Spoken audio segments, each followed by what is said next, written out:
Within these bushes, Oromoo Liberation Army fighters are carrying out their morning parade. They have no headquarters or base and move constantly in the direction of the federal forces.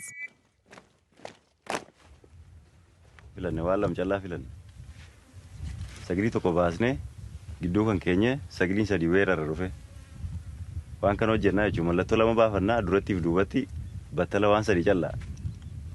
Since the start of the war, the OLA has fought many battles with the army. It now occupies territory located only a few hours' drive from Addis Ababa.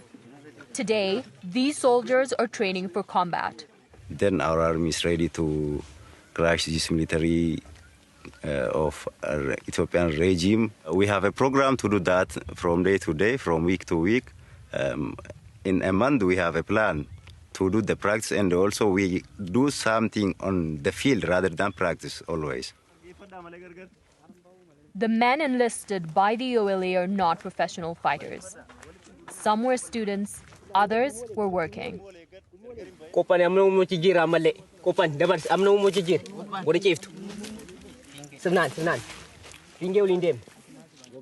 They took up arms and received formal military training to go up against government forces.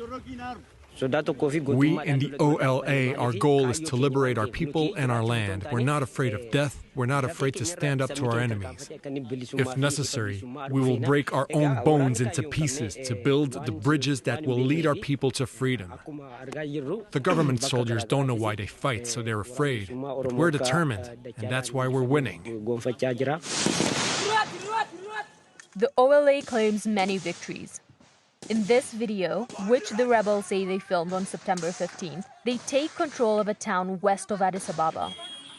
According to them, residents of the town welcome their win, and many internally displaced people come to ask for their protection. Other civilians opted to leave and took refuge further south, on the other side of the border in Kenya. 100 families live in this makeshift camp. They left everything when the army invaded their village. They explained that the military killed one of their own and were planning to execute some men in the village.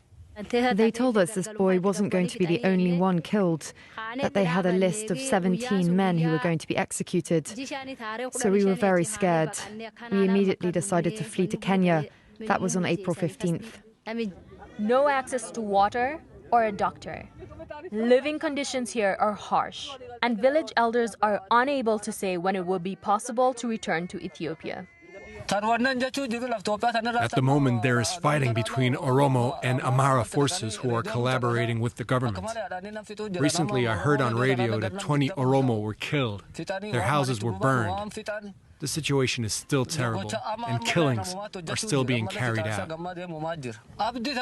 About this war, I can't do anything about it, and I don't think we can expect much from it. It's not going to change our lives. While he remains doubtful, OLA soldiers say they're fighting for civilians. They want to help the people they consider oppressed by Prime Minister Abiy Ahmed's government. They steal our property. They rape women, even pregnant women who end up losing their babies. Parents and their children are killed in front of each other.